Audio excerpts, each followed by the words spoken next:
team from Hong Kong, and in opposition, we have a team from Lithuania.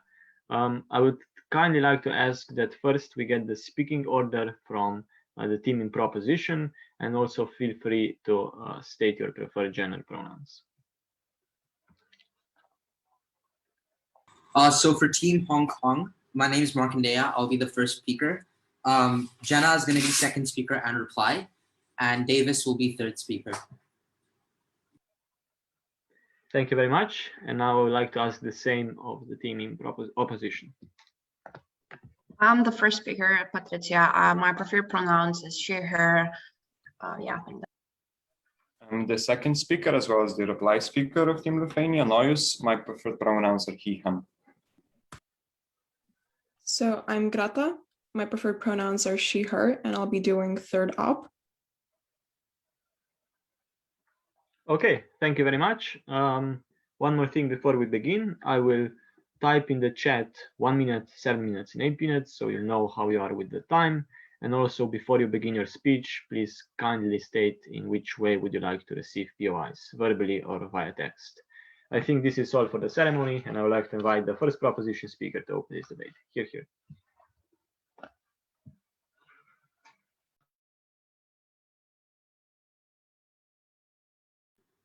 Am I audible? Okay, I'll take POIs verbally. Cool.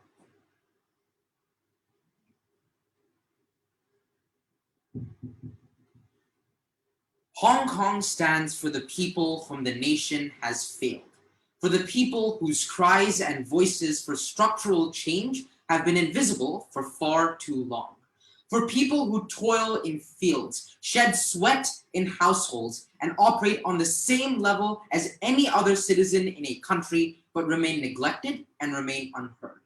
Hong Kong wants to do justice to these migrant workers who cannot be ignored for any longer. We want to give these individuals the ability to harness one of their most fundamental protections in society. The fundamental question in this debate is this: are migrant workers deserving of voting rights, and can we derive any benefits from the passing of this motion by giving migrant workers voting rights in their host country?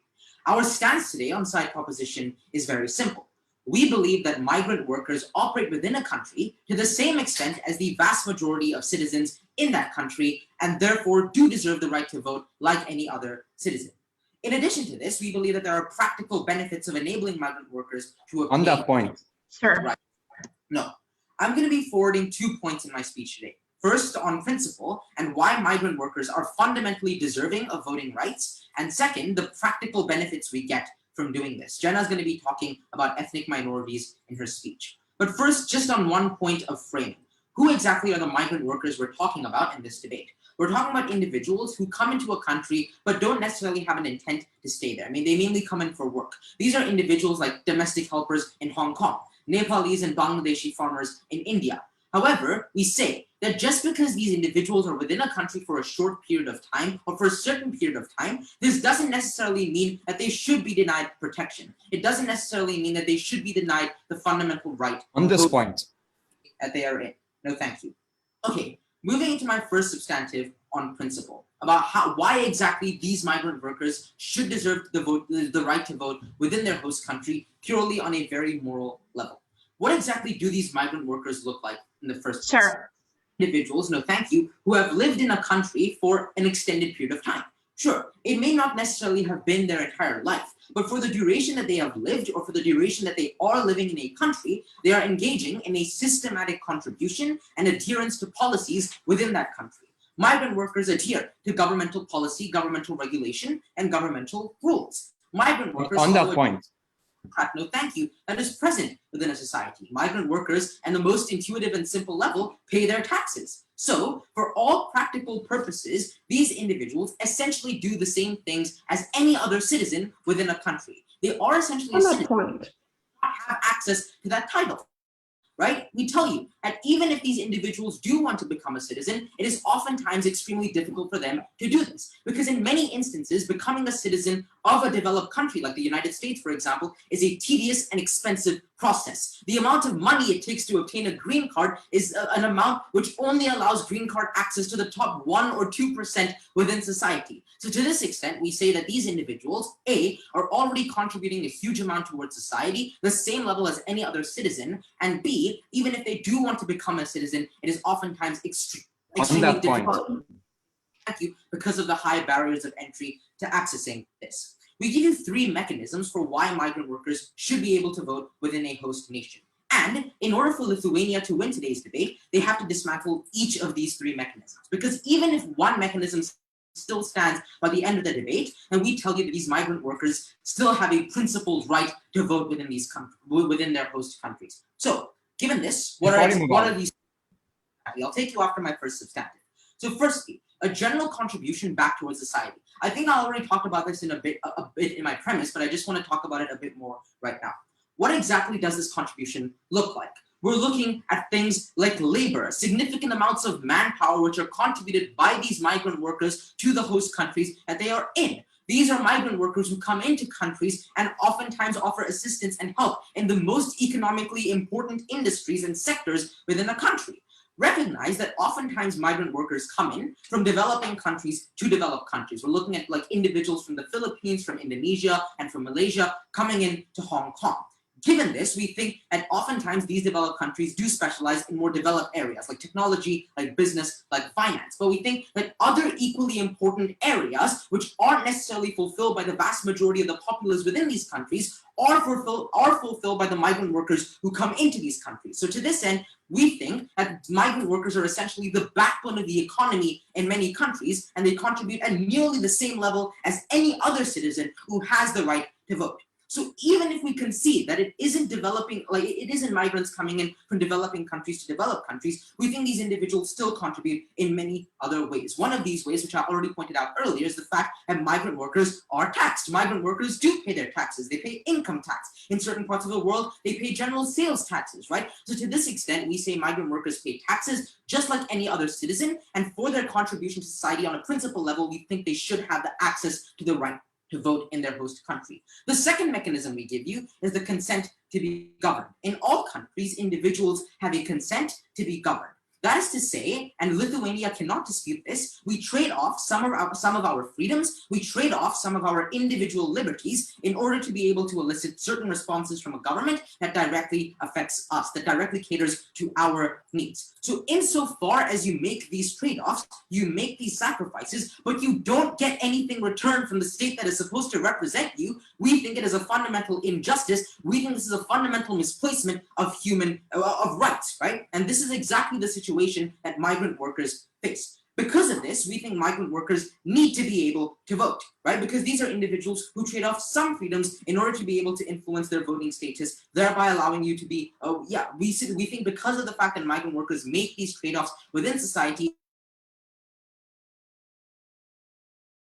caters to them. Before I move on to my third mic, I'll take a POI. By your own admission, migrant workers function the same as the vast majority of citizens, being workers. Why not? The extent at which working rights can be better by the work of voting has not already happened. Okay, we think that migrant workers don't have access to voting in the current society, and for this reason, they don't have the same access to certain benefits that other individuals have. I'm going to be talking about this in my second substantive, and I'll flag my response to that POI there. Okay, so third mechanism, how voting is inherently protected. To a certain extent, voting is an extension of the Constitution. Both sides can agree that it would be fundamentally unfair and fundamentally immoral for a government to revoke certain rights that are enshrined in the Constitution, which is the basic building block of a state. So when the government is unfair or unjust to individuals, we think it's important for these individuals to be able to vote in order to protect themselves. The impact of this argument is simple. Every layer of this principle is enough to win us the debate, because if even one is debunked, then the other two are enough to justify a principal legitimacy for migrant workers to vote. My second substantive is simple. Governments treat migrant workers better. The premise of this argument is that in many countries, governments are extremely unjust to workers. We see this in Hong Kong with the systematic abuse of domestic helpers by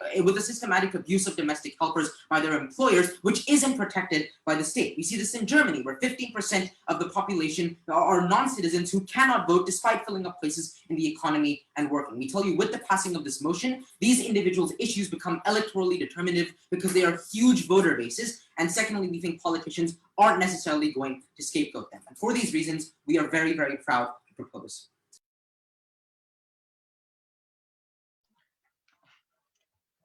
I'd like to thank the first speaker of the proposition for their speech, and I would like to call upon the first speaker of the opposition.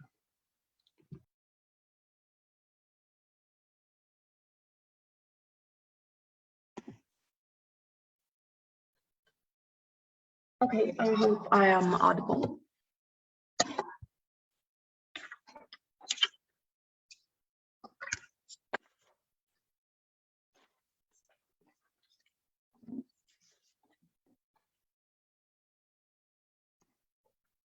I'll start my speech in 3, 2, 1. The only way that non-citizen migrant workers will attain any change under each side of the house is by making allies in the larger society. They will never make up a significant enough voter base to intrinsically change the policies of the entire country. That is a bizarre assumption coming from side proposition. A bully takes you by the arm and starts beating you with it, and then the bully exclaims, "Why are you hitting yourself?" Now, proposition in this debate believes the bully, right? That is the world they stand for. Our burden in this debate is to prove to you that the condition of migrant workers on proposition will be worse than those or under the status quo. If we do that, we win today's debate. Know that this burden stands since migrant workers are an incredibly vulnerable agent in this debate, thus both sides should first aim to not worsen their situation. Considering all of this, 3 points of constructive material coming from our side house. First one, voting rights to migrants results in political parties and governments scapegoating inequality. Second one, how emergence of radical shift in policy and hate crimes emerges on their side of the house. Third argument, which is going to be presented by our second speaker, how migrant workers would not vote in a unified manner and also might shift to right-wing parties. Before moving on, I have 2 points of refutation, but panel, notice how the end goal of end goal of all of their analysis is change in laws, right, and change in policies. We tell you that policies as worker protection already exist under the status quo because workers are like the majority within the country, right? They fail to acknowledge that while doing all of their analysis. But let's move on to the refutation. They come up and say that like migrants work as hard as others, thus they deserve the same protection. Well, firstly, that's extremely weak premise of vulnerability, right? Would they then disallow for Jeff Bezos to vote? Wouldn't they like give double votes for the minorities because they're extremely vulnerable and work hard within our country? We do not understand the premise. But second of all, worse off that, but notice how like worse of the harms that they talk about apply to the illegal migrants, right? The harms of exploitation within the workplace, etc., who are not protected by the law. These kind of migrants have literally will never have voting right on their side of the house. However, they're worse off because of the societal backlash that I will talk about in my second argument. But lastly, reject this premise that this exploitation happens on very legislative level, right? We tell you this is societal perception that matters. Laws are already in place to protect workers, right? They do not need to have impact of policies. The most important thing within this debate is how society sees those migrants and on which side of the house the societal perception is better off. Then they come and say that, oh, but migrants are forced to do a trade-off. Yes, they opt out into the social contract, consciously knowing that they will not have vote within that country, right? However, they opt in that system for a job, for the monetary reward, etc. The trade-off is there already, right? But let's move on then to our first argument. I'm going to explain for you how voting rights to migrants result in political parties and governments scapegoating inequality. The only way for minority groups to attain change in any democratic country is through allyship. That is to say that individuals in majority have to support the interests in minority via the ballot. Let's characterize why migrant workers do not have a swing vote in order to change policies that team proposition is talking about. First of all, they're a significantly small group. Notice that this debate is about working migrants, not migrants in general. We tell you that due to the existence of only small gaps in the country's labor force, there is not enough demand for migrant workers to become a majority in the very first place. But second of all, they're exclusively susceptible to zoning policies and gerrymandering. This occurs because these groups, given generally skeptical attitudes within employers or the lack of housing opportunities, tend to form ethnic enclaves on their side of the house and under the status quo. This looks like Chinese ethnic enclave groups in New York. But third of all, even if we take proposition at their highest and say that these individuals act as a swing vote, they swing municipal elections in the municipalities to which their ethnic enclaves belong to, but municipalities A do not pass policies on social issues, and B still feature a voting body of which maybe 2 seats belong to migrant workers, right? This is not a significant like outweighing on their side of the house. What does this mean? We tell you that migrants will never change the outcome of the election. Notice how this automatically brings down any of the possible positive impacts proposition already claimed within their first speech. Why is this important? 2 things. First of all, the voting right becomes a specifying mechanism to other state actors as they begin to feel as though all social issues will be resolved via the ballot of the migrant. But second of all, migrant workers then becomes scapegoated for any policy that either side views as unfavorable, fostering more distrust within vulnerable communities. Compared to our side of the house, we tell you that it is far easier for migrant workers to create allyships under the status quo. When they cannot vote in the elections, their activism, their complaints, etc., are seen as far more legitimate as a whole limited agency, and go vote and change it yourself narrative does not exist on our side of the house. Before moving on to the second argument, I'll take it away. Would you deny African Americans from voting just because white people are angry? No, that's bizarre to be why you would not. If they are citizens of the country, they will have a vote on our side of the house. Let's move on to the thesis of the second argument, right? We tell you that granting the rights to non-citizen migrant workers will inevitably lead to radical shift in policy and hate crimes. Why is this true? First of all, notice that conservative rhetoric is fundamentally based on tradition.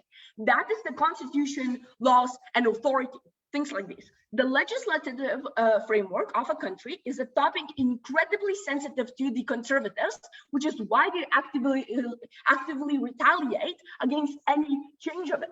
Note that non-progressive individuals are the most crucial when debating antagonization within this debate. But second of all, non-citizen migrant workers under the status quo are already narrated as an antagonistic of the state by right-wing parties. Right-wing populists abuse this rhetoric by claiming that migrants take away their jobs and women of the country cause severe economic deprivation simultaneously. We tell you that this rhetoric is far easier to employ when migrants have an actual voting right on their side of the house. But thirdly, furthermore, such shifts in public and policy level discourse increases hate crimes on their side of the house. Societal backlash then results like in 40% increase in crimes against US Latino citizens after a week Trump was elected. That is the world they have to stand for on their side of the house. What are the impacts then? Note that as outlined in first argument, the migrant worker voter base won't make any positive impact neither on policy nor on community base. Yes, this is what will happen under proposition instead. Conservatives will retaliate. Populist and right-wing parties are likely to abuse the narrative of migrant workers as those which hold too much power. That is why we will never stand for such a world. I'd like to thank the first opposition for their speech. Before we continue, I have one more announcement to make. As you know, World Schools format permits 5 debaters in a team, but only 3 of them are allowed to participate in a debate, and this also means communication between the debate itself. Now, there's clearly 5 debaters. I'm sorry. I would like to call the House to order. And seeing that there might be more than 3 debaters in Hong Kong's room, I'm not sure, there's a mirror there. I would like to say that like only 3 of them should be in a debate, and this means that only if the remaining 2 are not talking or communicating with the others for the purpose of a fair competition, and because like we can't really control you guys, I would like to ask the 2 remaining debaters, so the ones who are not speaking, to leave the room where the debate is happening. Of course, they can follow the debate online via their own device, but the 2 debaters who are not speaking should not communicate with the remaining 3. I hope this was clear. Yes, it seems it was. Okay, thank you very much. So now I'd like to invite the second proposition speaker to begin their speech.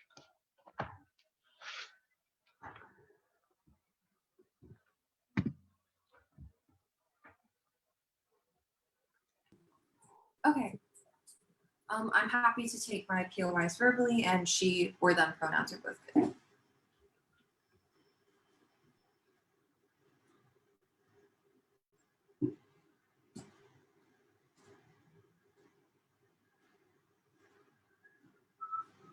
When politicians are able to say that you are a threat to their country, that you don't deserve what other people have, that you are somehow stealing the jobs that no one else was going to do anyways, the jobs that contribute to the country's economy and actually in some cases save it. When politicians are able to make a career for themselves out of that rhetoric, when politicians are able to swing conservative voters or racist voters onto their side using that rhetoric, you absolutely deserve a right to protect yourself. We don't think your mere existence in a country should be used against you to decrease your protection, your livelihood, and have no say in it on your side of the house. 2 questions then in rebuttal before moving on to why we think on our side of the house we do a better job of protecting ethnic minorities as well. Firstly then on the idea of the principle, and we heard a couple responses from them in their O1. Firstly, they told us it can't be about how hard you work, because if it's how hard you work, then surely Jeff Bezos would have like 1 million votes. That was never our principle. It's the simple fact that you contribute. Once you contribute to a country, and the amount of which is usually proportional to how much you have benefited as well,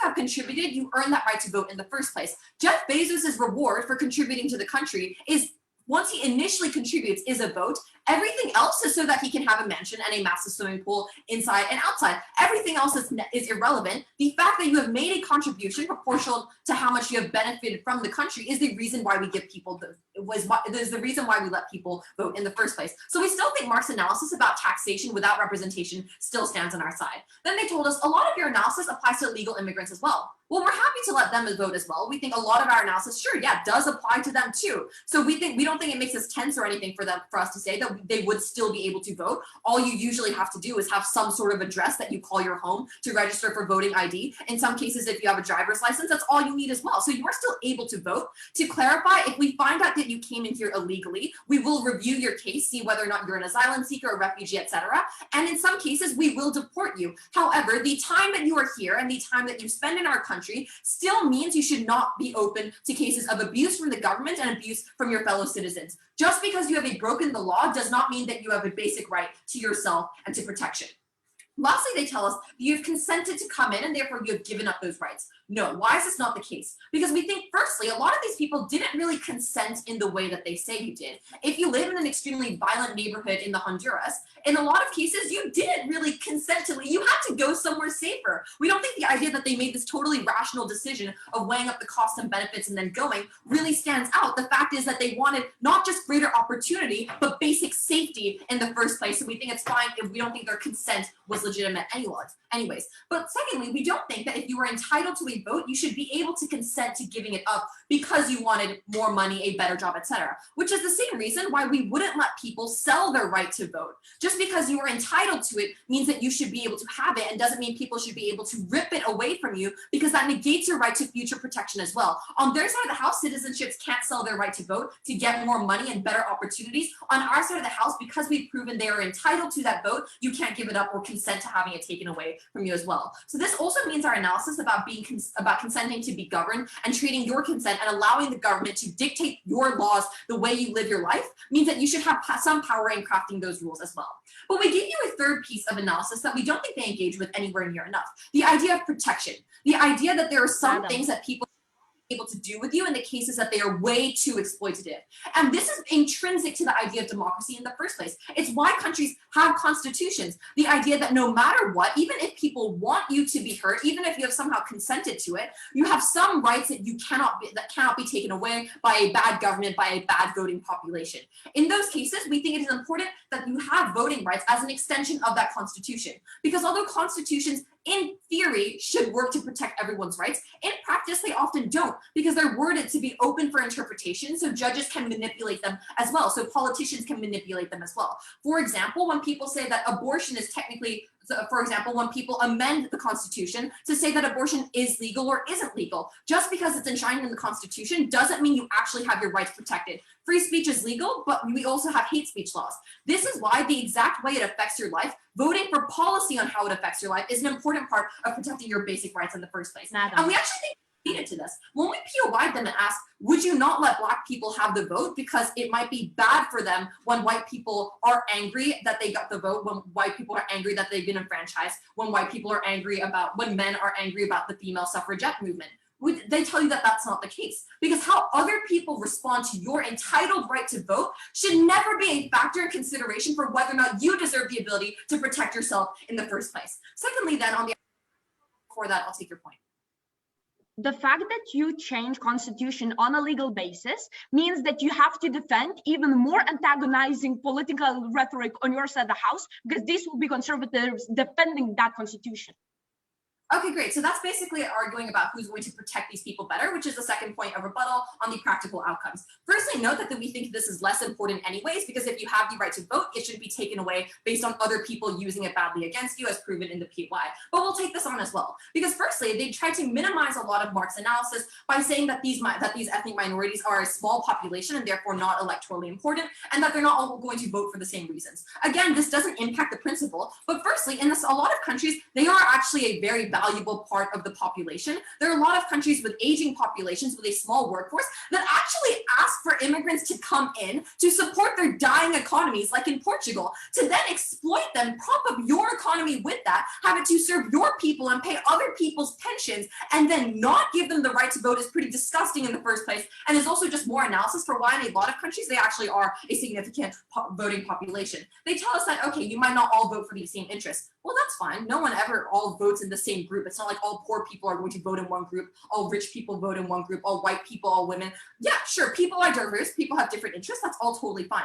But there are also some cases where you are united by a shared interest. As we told you, for example, in Hong Kong, domestic workers are all required to live with their employees by a live-in policy. That is something that all domestic workers are bound by. They tend to all be migrant workers. And so that's something that they would all have a shared interest in following. Lastly, then, on this idea of scapegoating, because they told us conservative politicians are going to be angry at them. They're angry at them right now, too, because there's no incentive for you not to be. You can blame all your problems on people that you are not accountable to. On our side of the house, fine, some people get angry, okay, but at least there will be a different political group that now has an active incentive to care about you. Now there's some sort of punishment and accountability for the people who try to take away your vote and make you a scapegoat. Lastly, then, on why we think we're better for ethnic minorities. Because we think a lot of ethnic enclaves and communities with high percentages of ethnic minorities are often associated with immigrants like Hispanics or Latinxes in the United States. Some of those people might be migrant workers. Some of them are naturalized citizens, are second-generation immigrants who earned their right to vote by being born there. But a lot of those communities tend to be lumped in, because the idea that there might be a high percentage of people who can't vote in there means that politicians have less of an incentive to reach out, to advertise, to hold rallies. It means that when you're setting up polling booths for election days, volunteers will be prioritized for other areas, meaning there's less access to your right to vote there. What is the impact of this? Because we think when you are denied your access to your vote, you might as well not have it in the first place. When the system does not reach out to you, it doesn't matter that you have a vote in the first place. When voting pools are inaccessible, when voting booths are inaccessible to you, your right to vote exists, but not really. So we think on their side of the house, they don't just deny the right to vote to a lot of people who are entitled to it, but deny the right to vote to citizens and naturalized citizens as well. We think on their side of the house, that entrenches the system. When you are brought up in a system where your community is not catered to, even when you earn the right to vote, you're isolated from that system. You feel like it is intimidating. You feel like it is not for you. We think a vote is for everybody. We're so proud to propose.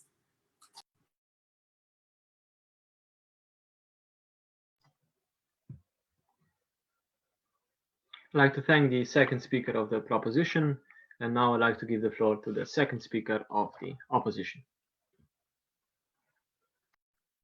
Yeah, he, him pronouns. I prefer POIs to be verbal, and I'll gather my notes and start the speech in a few seconds and set up the timeouts.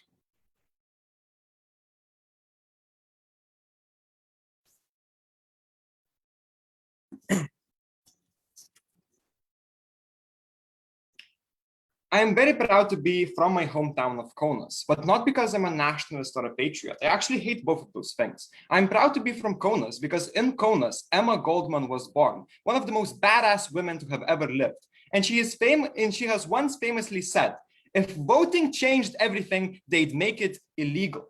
Panel, when they agree with our analysis that most migrant workers already share the same common interest as the vast majority of the population, because they're also workers, because they also have legal working contracts, because they have the same wants and needs as other people. We're telling you, when this is the vast majority of the population, the extent to which benefits can be achieved through voting have already been reached or are not attainable on their side of the house in the first place, right? We're telling you, if voting would ever actually change anything, they would make it illegal because it is bad for conservatives, right?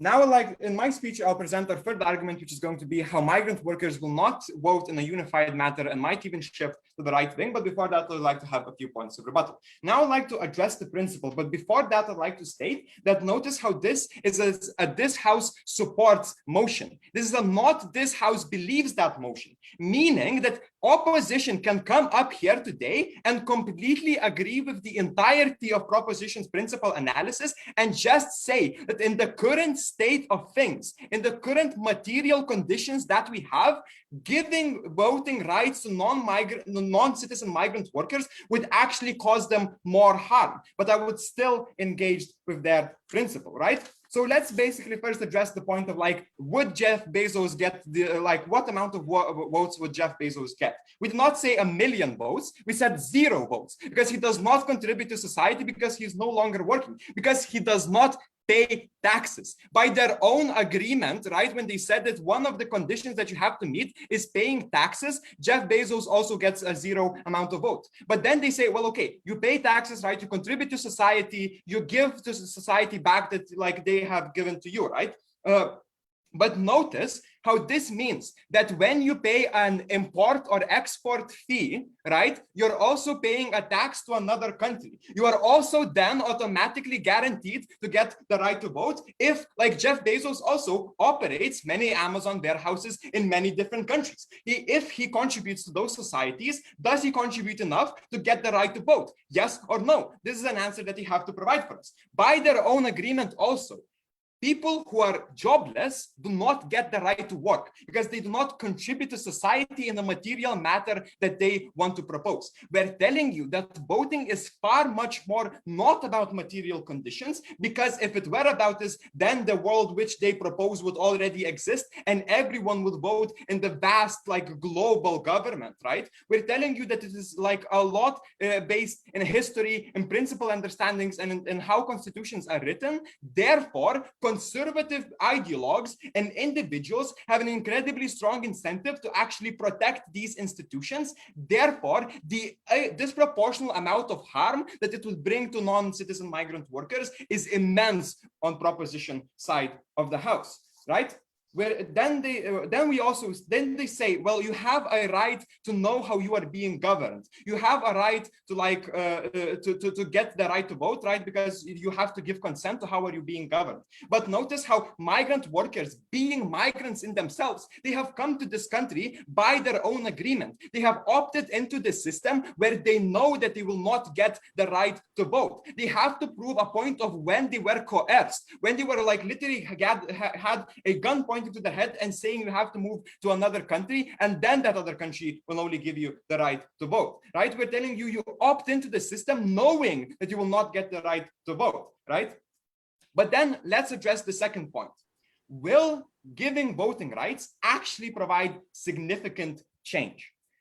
Notice how proposition agrees with our characterization that the vast majority of migrant workers have the same common interests, needs, and wants as the remaining vast majority of the population, right? And we're telling you that they already would vote in the same unified matter nonetheless. And this meaning that all the material benefits that they must bring from proposition side of the house should already be existing under the status quo, right? And if they are not existing, this means that the issue might lie somewhere else, right? But then, okay, so they raise this POI. If we care so much about backlash and how conservative voters are going to change the system and treat the people, would we not give the right to Black voters because it might anger white voters? We're telling you this is an incredibly unfair characterization to make because Black voters were fighting for rights that they did not have in the first place, and they were coming from an asymmetric power position. We're telling you that migrant workers have the same rights as non-migrant citizen workers because they do have the right to vote. They do have the right to work in their own countries, right? You can still go to the embassy even if you are in another country and vote. You can vote through the internet. This is a thing that happens. We're telling you that we would give Black voters the right to vote because they don't have it right now. However, migrant workers have it in their own country, which will change the legislation, which will affect them, right? And we're telling you that there is no disproportional amount of damage. But also notice how we challenge the characterization that it is so incredibly that these migrant workers are inherently in such a bad position, right? We're telling you at the point that you are working, you already have a drafted working contract, right? We're telling you are already protected by the work laws that are happening in your own country. You already have the right to join a labor union. You already enjoy the same freedoms that any other individual worker has in your country, right? Now I'd like to move on to my third argument, but before that, I would like to take a POI. Given that the government makes issues of migrant workers electorally important ones, is it more or less likely that you're going to get political scapegoating under your side of the house?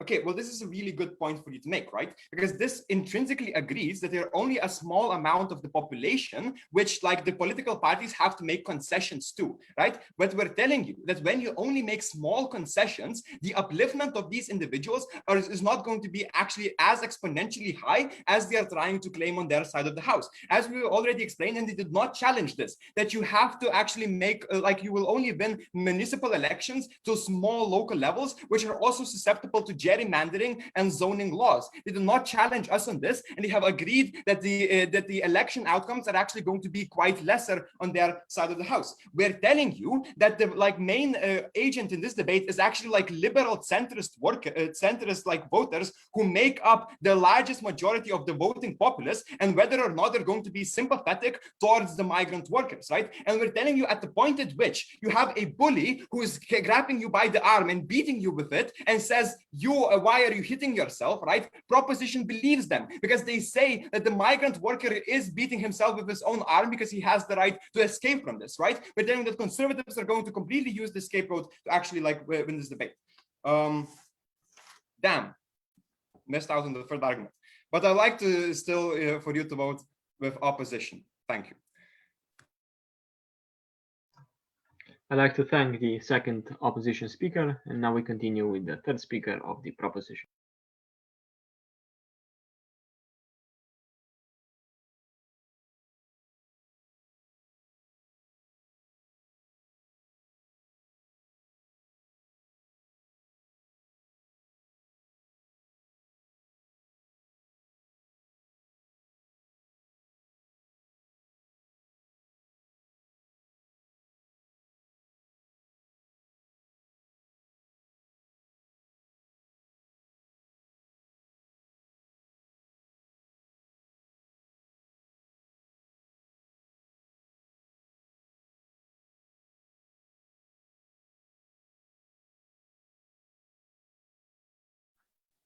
Verbal POIs for me too.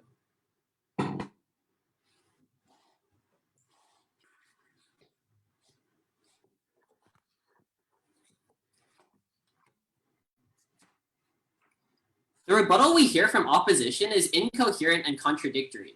Often it is just attacking small principled inconsistencies without largely considering the debate, because all they tell us is, they are a small voter base. Other people can vote on their behalf, but they never evaluate or impact these rebuttals. The key thing is, and I'm going to be rebutting each of their small, practical rebuttals one by one in 8 pieces of rebuttal. Firstly, they tell us that them being a small voter base means that they don't deserve the right to vote.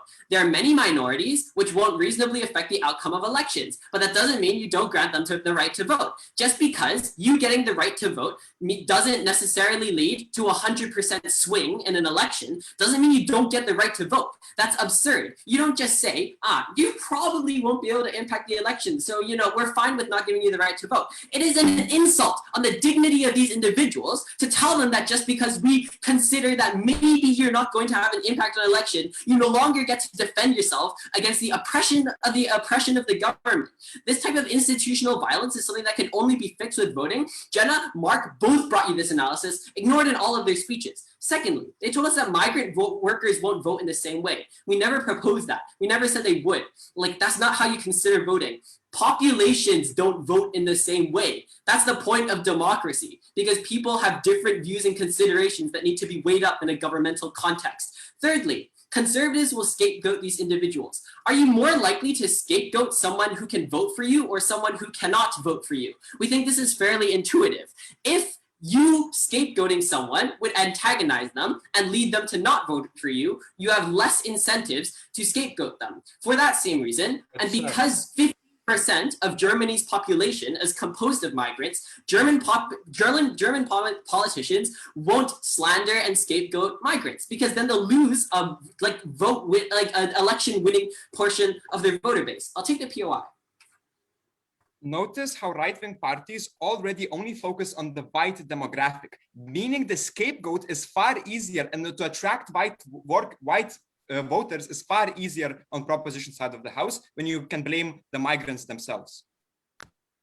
Understandable. Conservatives will always be scapegoating migrants, and we accept that. But the point is that not every party will scapegoat them, and that conservatives have less of an incentive to scapegoat them when they can potentially vote for these conservatives, which is the same reason why Donald Trump temporarily let up on his anti-Mexican rhetoric when he realized that there were a significant portion of his voter base. Fifthly, they told us that this was opt-in. Look, notice that firstly, it's not really. If you live in a war-torn state, if you live in a state of destitution, if your quality of life is so poor that you have to risk everything to buy that plane flight or buy that boat trip just to find an extremely mediocre and abusive job in a foreign country, you think your conditions are pretty coercive. We don't see how individuals who come from areas of post-colonial destitution have any option in this case. It's abhorrent for them to say that people who live in situations of structural torture have reasonable incentives and reasonable abilities to express their political views locally. We tell you secondly that these people don't have the ability to vote to any reasonable impact because their local governments are corrupt. For example, people within Hungary don't get to express their vote meaningfully because they don't have real influence over the elections, so they essentially don't have the right to vote in the first place. 2 rebuttals there. Sixthly, in terms of enclaves, we think that enclaves will form regardless. They're more likely to vote when you homogenize migrant demographics and tell them all that they are subhuman. 7th, they tell us that conservative rhetoric will be empowered. Conservative rhetoric will be further empowered if these people can't vote, because then conservatives can as much as they want to no impact. No. 8, indirect representation. And this was the most ridiculous of all of their rebuttals, because they told us if you share a view, other people can just vote on their behalf. How is this justified at all? You essentially cleave the not have votes for these people in half. Just because there are poor white people in America doesn't mean that we could let them vote in the same way that black people do and leave it at that, because that's not proper representation, because you leave half of that demographic out. If I told you as a voter, I'm not getting you the right to vote because there's a chance that the person next to you will vote in the same way, you would be insulted and you would hate me. First clash. Why does citizenship matter, right? Your title of being a citizen is a semantic distinction at best. You live in the same areas, you take the same routes to work, you eat together, and you socialize. Generally, as a migrant worker, your life is not much different socially than a passport-holding counterpart of yours. The distinction between citizens and non-citizens are already arbitrary, and that hasn't been rebutted by Lithuania in this debate. This was brought up in Mark's speech. The fact that they haven't brought responses to this is lethal for the following reasons. Firstly, if they can't bring any distinctions between a citizenship holder and a non-citizen, then either they have to concede that both of these parties don't deserve the right to vote, or one of them, or they both deserve the right to vote. In either of these worlds, and they probably want people to be able to vote in some way or another, they have to concede to our side, because they can't tell us that these people are unique in any way. What responses did we hear here? We heard firstly that, well, these people distinct in the sense that getting a citizenship requires dedication to this country. We don't think that's true. We think that getting a citizenship is arbitrary for 3 reasons. First of all, for economic reasons. Second of all, for governmental whims. And third of all, for bureaucratic reasons. It's easier to get a citizenship if you have more money. It's easier to get a citizenship if the person who is reviewing your visa is nice. And thirdly, it's easier to get a citizenship if you're not deported, so you can stay in the country for the 5 years it takes you to get a green card. At the end of the day, they couldn't differentiate between citizens and non-citizens, and that's why they can't have a case. Secondly, principally, do migrant workers deserve voting rights? We forwarded 3 massive principles here, and we got very lackluster response. First principle, taxation without representation is abhorrent, because taxation is an exchange-based agreement. You pay tax because then you demand certain rights from your own government. And notice that their rebuttal here was, oh, well, sometimes you can be taxed in foreign nations. Well, this is because this is non-transactional in the same way as being in a certain country is transactional, because you're not subject to the policy of that country, because then you are not subject to the governmental whims of that country. So your status as somebody who resides in a certain country is distinct there. Secondly, in terms of consent to be governed, obviously there is some sort of opt-in thing. You enter a contract with this government, and it's absurd that they don't give back. Thirdly, on protection, because these people principally deserve a way to protect themselves. Because if they don't have the right to vote, they can't express any way to change policy in their world. And notice how this is extremely important, because Mark and Jenna spent the majority of their speeches setting up the framing, which asserted that the world for migrants is bleak. They're frequently discriminated, they're frequently hated, they're not protected by economic and social policies. Life as a migrant worker is horrible, and the worst thing is that you can't do anything about it because you don't have the right to vote. Given that, a few kind of responses from Lithuania. They told us, firstly, people contribute in foreign nations, but this is not exchange-based, and it's a geographic distinction. I've told you this already. Secondly, they told you some people don't pay tax. Firstly, this isn't true. Amazon doesn't pay tax, which is why Amazon doesn't get a right to vote. Jeff Bezos pays tax when he goes to the grocery store and includes tax in his grocery receipts. I don't know what you're talking about. Secondly, and they do things in terms of other compensation. So if you want to discuss the homeless and the poor, they can be conscripted to war and often do go to war a lot more than average individuals. Practically then, we've shown you that even if they want to hinge all of their arguments on practicality as the final nail in their coffin, we tell you that these people will be less discriminated in a world which they form a large portion of the voter base. The only world in which you have rights for a minority is one in which they can fight for their rights.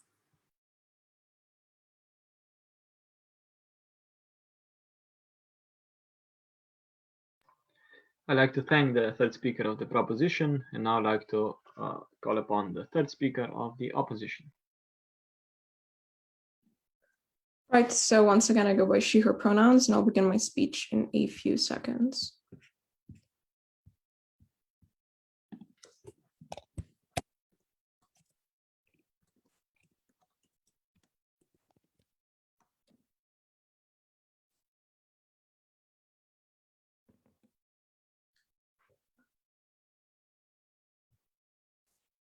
The point at which side proposition uses the same principal material to engage with the bulks of ours rather than directly tackling the practical mechanisms, the point at which they concede with us that if a vote is virtually useless in these citizens' home countries is the point at which that vote in and of itself doesn't matter, is the point at which they concede with the majority of our material. That is the point at which we win today's debate. To substantiate this claim, 2 key clash points in my speech today. Firstly, I'll talk about on-principle justification and its relevance in today's debate. But secondly, I'll delve into the practical impacts that migrant workers attain under either side of the House. Without any further ado, let us talk about the first flashpoint of today's debate on the principal justification and whether or not it is actually important in today's debate. Under this, I'll have two key subpoints. Firstly, on is it the crux of today's debate, but secondly, direct engagement as to why side proposition's principle simply falls. Firstly, let us talk about on its relevance in today's debate. And judges, when you take a look at your flow sheets, you'll notice that this is a crucial subpoint because the majority of side propositions engagement, as well as their substantive material, is directly contingent on them being principally justified, right? So is it relevant? Side proposition's first speaker essentially introduces this key question number one as to whether or not migrant workers are deserving of this right in the first place.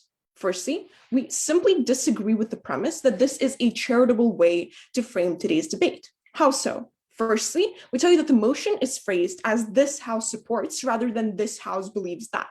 That is to say, it generally demands a consideration of the context in which today's debate takes place, and both teams must evaluate the conditions that surround this hypothetical policy. Thus, practical benefits simply outweigh the principal justification, significantly mitigating a bulk of side proposition's material, right? Secondly, in principle, we can generally agree that in an absolutely ideal world, migrant workers with a long-term stake in these countries should have a right to vote. But given that the conditions under the status quo foster active harm upon these individuals once the right to vote is granted, that is why we do not support it. This is exactly what flips their principal engagement to simply being irrelevant at the end of today's debate. But let us engage even further, right? Let me move on to the subpoint B as to why side proposition principle in and of itself simply falls. What were the metrics they gave you upon principal justification? There were two key aspects. Firstly, on utility, but secondly, on the general adherence to the social contract. Let us firstly tackle utility, right? The material that you get from side proposition focuses as to how migrant workers foster benefits and pay taxes. That is why they are inherently deserving of the right to vote. Notice, we have told you that under this precedent, right, unemployed people simply do not vote entirely under side proposition because they foster significantly less or even like none utilitarian benefit via their work, right? Furthermore, we tell you that Mark Zuckerberg then simply votes in 16 states, right? Because he actively fosters benefits via every country in which Facebook operates. That is why this simply fails on precedent. This is not under the status quo, unemployed people get to vote and Mark Zuckerberg gets to vote in his home country rather than having to vote and having to say the elections of mass states. That is why this fails on principle.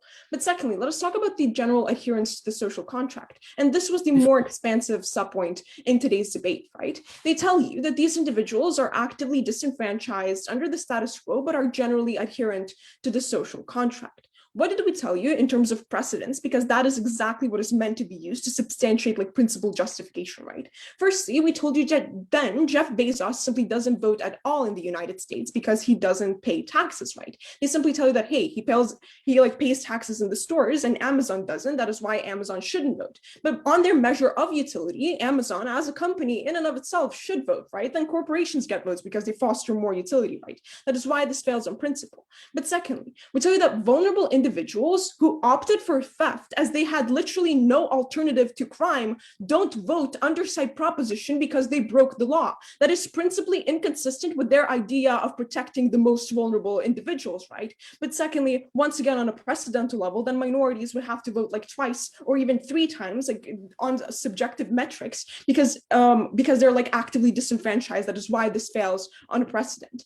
Given that these criteria fail on precedents under the status quo, the entitlement to vote stems from long-term stake and is provided by, and that is proved by citizenship, right? Which these individuals still can prove under our side of the house if they have long-term stake in the country. We simply disagree with the premise that this is an incredibly difficult process. Usually it takes 2 months. That is a reasonable time to evaluate an individual's long-term stake in the country. It is not as tedious as side proposition frames it to be, right? But we tell you that these individuals can simply get those types of voting voting rights under our side of the house as well. And the Black suffrage comparison was simply unfair because, as Noyes already told you, they were seen as inherently inferior globally, right? Whereas migrant workers have full rights within their home countries. They make a conscious choice to opt into a different social contract, right?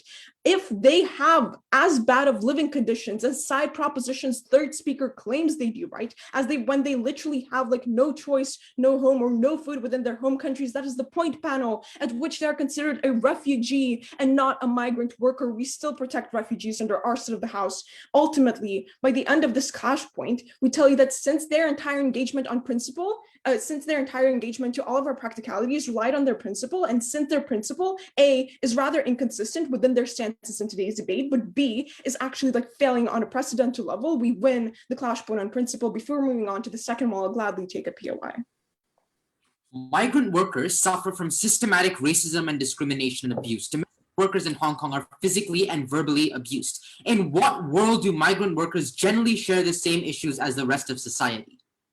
Because we tell you that the things that need to be fixed actively, right, are worker protection laws in those instances, right, when they're abused in the workplace. That is what the general working populace can agree with. That is the type of homogeneity that actually generates votes and allyship under our side of the house as well, right? Moving on to the second clash point then on the practical implications. Side proposition essentially tells you how these communities, firstly, they simply assert that our grand portions of populations, which we simply disagree with, and we, rather than counter asserting this, gave you analysis as to how the worker supply and demand ratio actually assures that there are active minorities within these states, right? But they tell you that they then become the swing vote. That is why they get better off policies under their side of the house. Notice how this analysis is actually contingent on them being the swing vote in the first place. The only substantiation to this that we get is assertions that there are large voter bases, which was already tackled within Patricia's speech when she gave you analysis as to why they're not, right? On side opposition, we have consistently told you as to how, firstly, these individuals are already actively protected by worker protection laws. They can take abusive employers to court. If these conditions are as horrible as they are, that is to say the law is not the principal thing, right, that is actively harming them. But secondly, we've given you analysis as to how these individuals will be scapegoated because conservative demographics view them as having taken away their principal citizenry right to vote, right? And then they can have more generation from white voter bases, which was material introduced by Noyes, and as to how they generate actively antagonistic policies. We tell you that they have less legitimate allyship, right?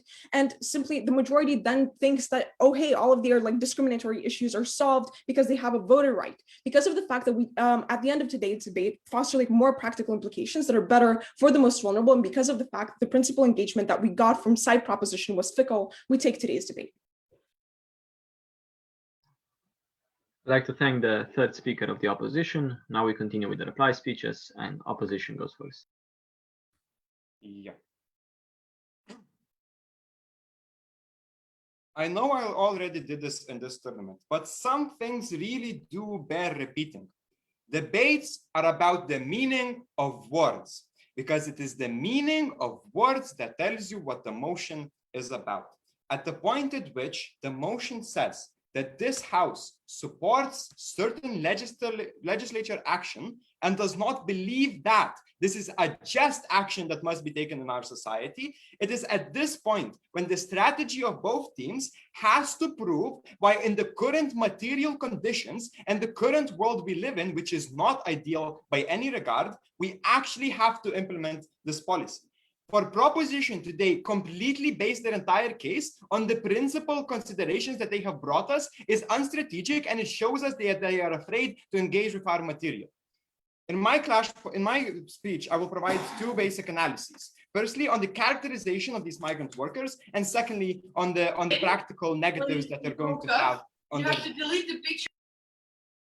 So on the of the practical negatives that they're going to have on their side of the house. Every time I post the characterization that they bring in the first I post a picture. Sorry, I stopped you and I stopped the timer. So it seems that someone is unmuted. Can you all please mute yourselves?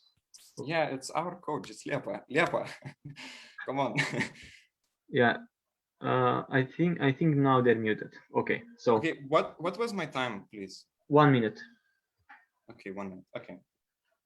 Okay, so let's now address the characterization of the migrant workers that they have brought in this debate.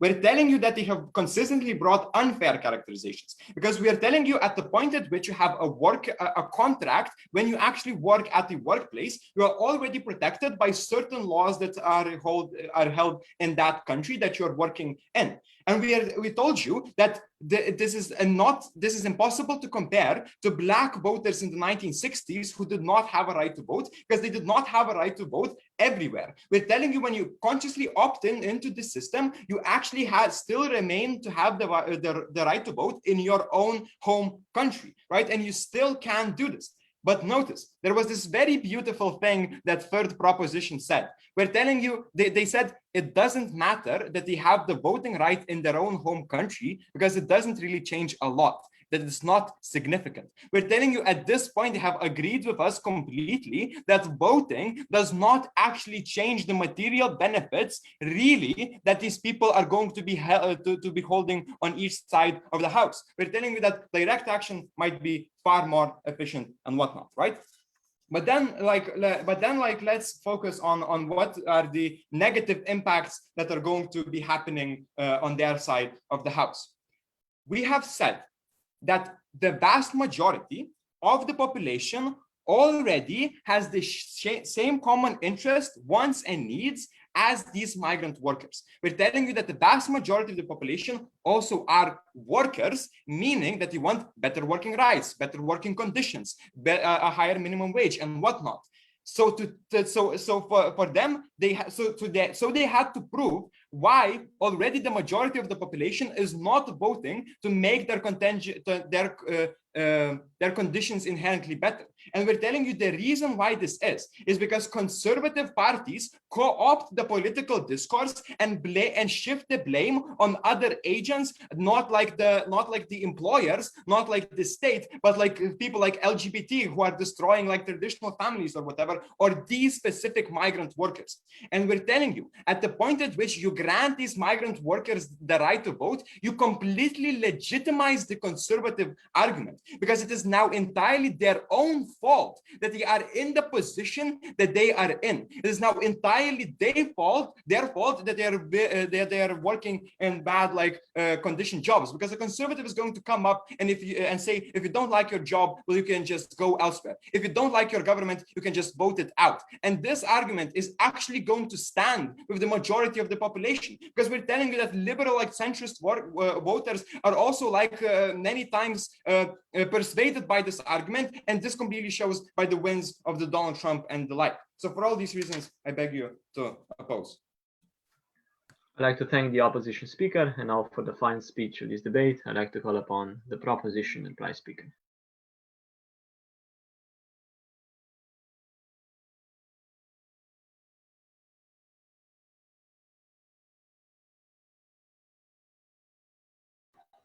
Hi.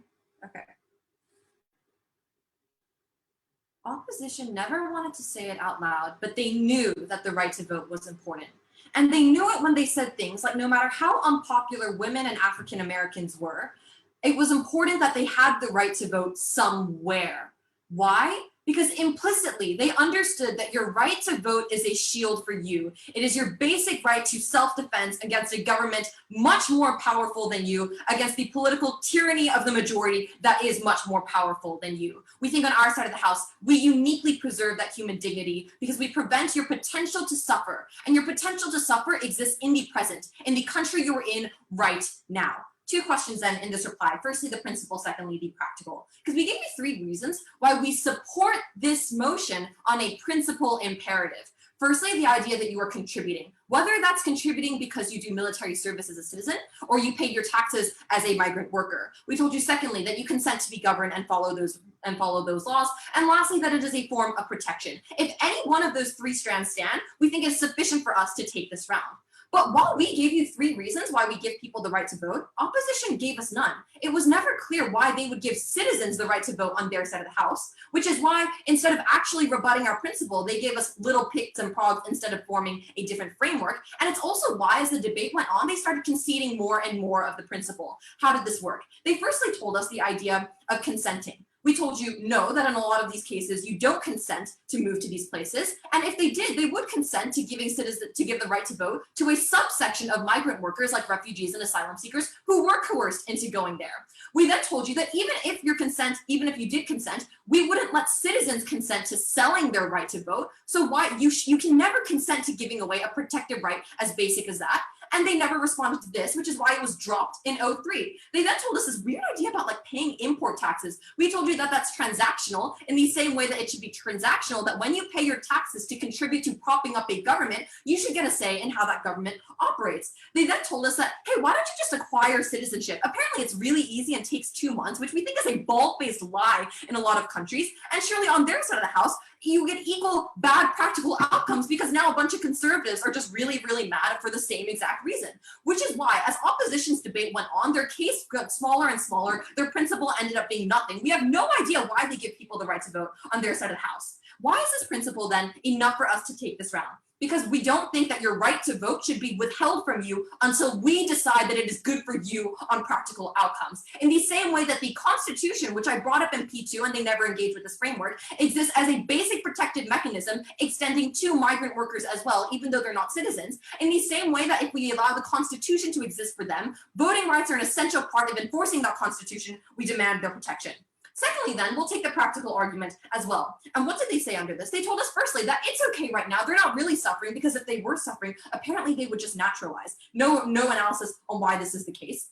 Then they told us other people can just vote on your interests. We told you from the beginning that there are a lot of policies that discriminate based on ethnicity, based on the specific types of jobs you are working, like whether you are a factory worker working dangerous and dirty jobs that migrant workers disproportionately tend to do.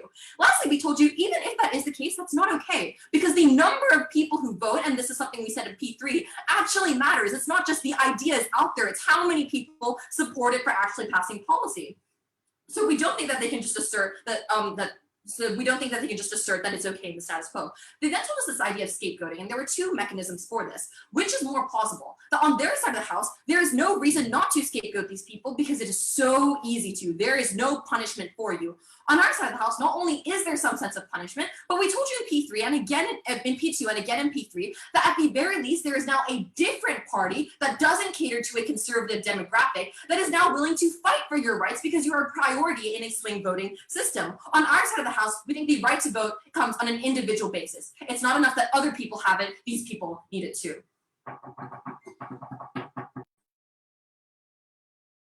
I'd like to thank the proposition reply speaker and I'd like to thank everyone for a wonderful debate. The panel will take some time to individually reach decisions, and then we'll get back with you with the call and short OA. Thank you all for the debate. Miha, can I ask you that you open a breakout room for us so that we have more silence, more quiet? Okay, so judges, can you please move into the emergency debate room 5 on Discord and make sure that you mute yourself on Zoom. Thank you.